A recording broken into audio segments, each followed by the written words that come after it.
साथियों नमस्कार। हमारी आज की कहानी है उत्तर प्रदेश के हापुड़ जिले की घटना है। साथियों यहाँ पर एक आरिस अली करके रहते थे कहा जाए, अभी वो इस दुनिया में नहीं है। और उनकी पत्नी जो है राहिमा बेगम, जो एमबीए की पढ़ाई की हुई है, एमबीए की पढ़ाई की हुई है, मतलब पढ़ी लिखी हैं। और इनकी शादी जो है आरिस अली के साथ होती है 25 अप्रैल 2025 को। मात्र 3 महीने कुछ ही दिन शादी के हुए हैं। कुल मिला के 105 दिन इस शादी को बीते हैं और 105 दिन में ही ये एमबीए पढ़ी लिखी हुई पत्नी अपने पति की गोली मारकर हत्या कर दी, वो भी रात को 12:50 पर।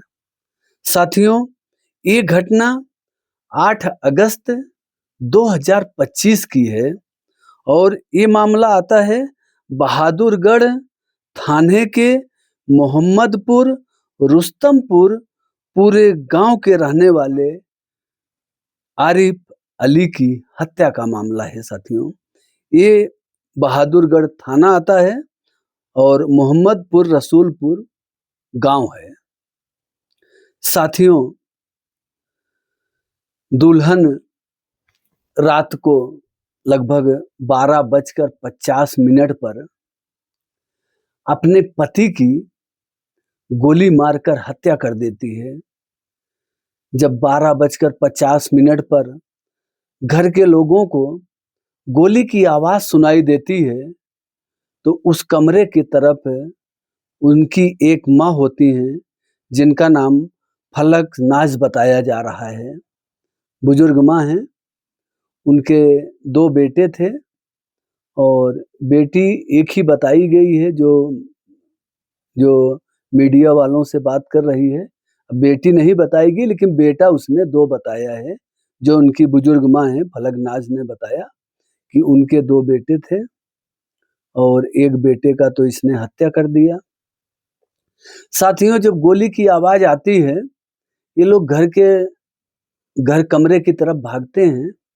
माँ और वही बहन जो है और दूसरा भाई कहीं और होगा, वो तो नहीं बताया गया। तो साथियों जब दरवाजे के पास जाते हैं और दरवाजा खुलवाते हैं तो 10 मिनट तक दरवाजा खुलता नहीं है और 10 मिनट के बाद जब इसकी बहू दरवाजा खोलती है तो उसके कान में मोबाइल लगा रहता है, किसी से फोन पे बात करती रहती है। और बेड पर इसका बेटा आरिस अली जो खून से लथपथ एकदम मृत अवस्था में कि शरीर में जान नहीं बची है, ऐसी हालत में बेड पर पड़ा रहता है।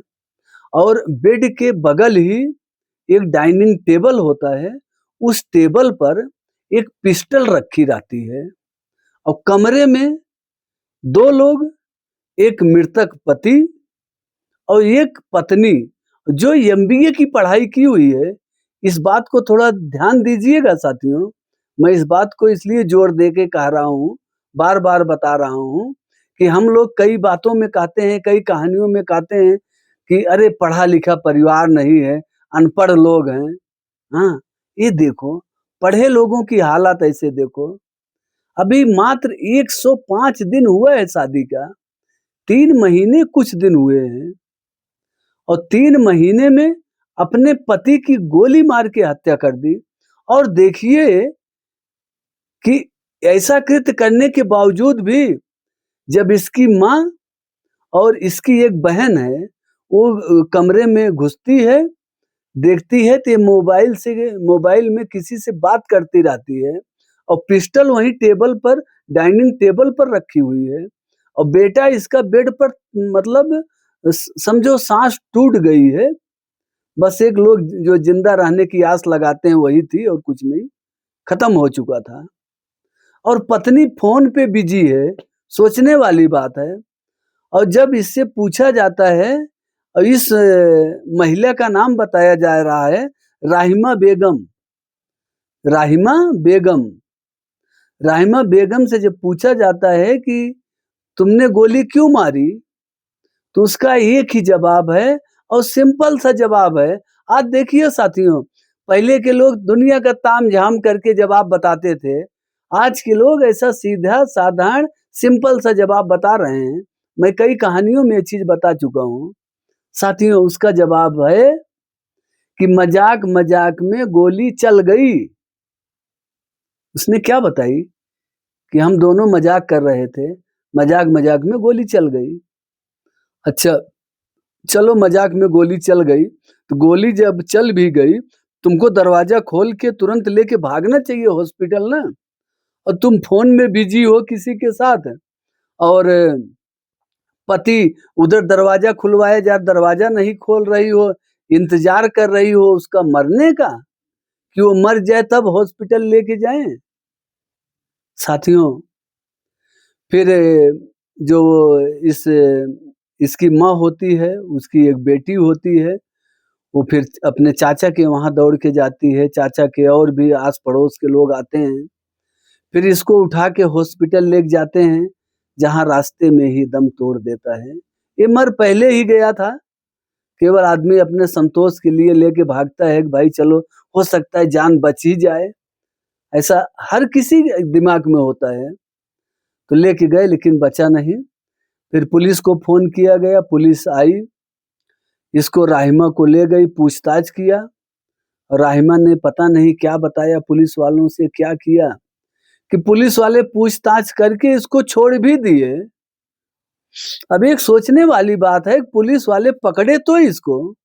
ये 8 अगस्त की घटना है साथियों, 7 और 8 अगस्त, मतलब 7 तारीख बीत रहा था, 8 तारीख वही सुबह 12:50 की घटना है रात का, तो 7-8 अगस्त की घटना है। तो पुलिस वाले इसको ले गए, पूछताछ किए, फिर छोड़ भी दिए। और फिर उसके बाद में इसके घर वाले जो हैं जो आरिस है, आरिस के घर वाले जब थाने में रिपोर्ट लिखाने जाते हैं, शिकायत लिखाने जाते हैं, तो 10 दिनों तक ऐसा बताया जा रहा है साथियों कि 10 दिनों तक थाने में एफआईआर भी नहीं लिखी गई। और ये 10 दिन का समय काफ़ी समय होता है। ये 10 दिन का समय जो राहिमा थी और इसके जो परिवार वाले और थे, वो सब भाग गए जो है, फरार हो गए कहीं। और ये साथियों बताते चलें, ये राहिमा जो है, ये बिजनौर की रहने वाली थी। ये बिजनौर की रहने वाली थी और कहीं ये जॉब-वॉब भी करती थी, एमबीए की पढ़ाई-लिखाई की हुई है, मतलब पढ़ी-लिखी सभ्य महिला जिसको कह सकते हैं, सभ्य आदमी, पुरुष ऐसा सभ्य थी। अब देखो सभ्य लोगों को दिल में क्या चल रहा है, हाँ? फिर 10 दिनों के बाद इसकी एफआईआर लिखी गई साथियों, जो हमने वीडियो में देखा है, मीडिया वाले ने दिखाया कि इसकी एफआईआर जो है 18 अगस्त 2025 को लिखी गई है। और जब इनकी माँ से पूछताछ हुई, जो फलकनाज हैं, उन्होंने बताया कि जब से इसकी शादी हुई थी, ये बहू जब से घर में आई थी, तो रोज़ इसका लड़ाई-झगड़ा रोज़ ये चलता था। कभी अपने पति से लड़ाई करती, कभी हम लोग से करती। और इसका निगाह था कि तलाक और हिस्से की बात करती थी ये। ये महिला जो है, ये बात जो बताई है, ये फलजनाज ने बताया है, इस मृतक की माँ जो है, कि वो तलाक और हिस्सेदारी की बात करती थी, वो महिला। और बात-बात में झगड़ा करती थी जो है। बात नहीं रहेगा, कुछ भी बात नहीं रहेगी, झगड़ा जिसको करना है झगड़ा वो कर ही लेता है साथियों। ये चाहे हमारे घर की बात हो, चाहे आपकी घर की बात हो, आजकल की बहुएँ ऐसी हैं। अब कुछ लोग, हम सबकी बात नहीं कर रहे हैं, कुछ अच्छी भी हो सकती हैं, हाँ? लेकिन अधिकतर बहुएँ ऐसी हैं कि अगर वो उनसे कुछ कहो कुछ काम के लिए, तो उनका मूड गर्म हो जाता है वो आपसे लड़ाई भी कर लेंगी जो है, बात-बात में लड़ जाएँगी जो है।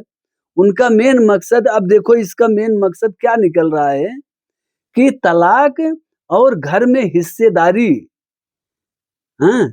हिस्सेदारी की बात करती थी, घर में हिस्सा चाहती थी और पति को देखो मार डाली। हिम्मत तो देखिए ऐसी महिलाओं का, ऐसी महिलाओं से भगवान ही बचाए जो है, हाँ? कहीं कहीं ऐसी महिलाएँ अगर हो गईं, तो समझो पूरा कुल नाश कर दें, उनको नाश करने में वक़्त नहीं लगेगा। बोलो 2 भाई थे, एक को तो मार डाली, एक ही भाई बचा। सोचने वाली बात है। साथियों, इस केस में थोड़ा पुलिस की कार्रवाई जो है कुछ कम दिख रही है। पुलिस की जैसे तत्पर कार्रवाई होना चाहिए नहीं हो पा रही है। अब क्या वजह है, क्या कारण है वो तो पुलिस वाले ही जाने। और फिर पुलिस वालों से जब पूछा गया, मीडिया वाले ने पूछा, तो बताए कि जो है इसमें कार्रवाई हो रही है और जल्द ही इस केस का पूरा खुलासा हो जाएगा और उस गाँव के और जो पड़ोस के लोग हैं, घर के लोग हैं, वो सब इंसाफ की माँग कर रहे हैं कि हमको इंसाफ मिले और राहिमा को, इसकी बहू को सज़ा मिले। ऐसा घर के लोगों के और गाँव के लोगों की ऐसी माँग है। जो पड़ोसी हैं, गाँव के लोग हैं, घर के परिवार के, कि राहिमा को गिरफ्तार करो, फांसी की सज़ा दो और हमको हमारे बेटे को न्याय दो। ऐसा लोग कैंडल मार्च भी निकाले हैं, बहुत फिर हो हल्ला भी हुआ है इस केस में। हाँ, तो साथियों अभी तक ये राहिमा गिरफ्तार नहीं हुई है, ये पता नहीं कहाँ फरार है हो गई ये लोग। हाँ, पुलिस इनको ढूँढ रही है। अब जब ये पकड़ी जाएगी, गिरफ्त में आएगी, फिर कोई न्यूज़ समाचार होगा तो हम आपको ज़रूर बताएँगे। तब तक के लिए जय हिंद, वंदे मातरम।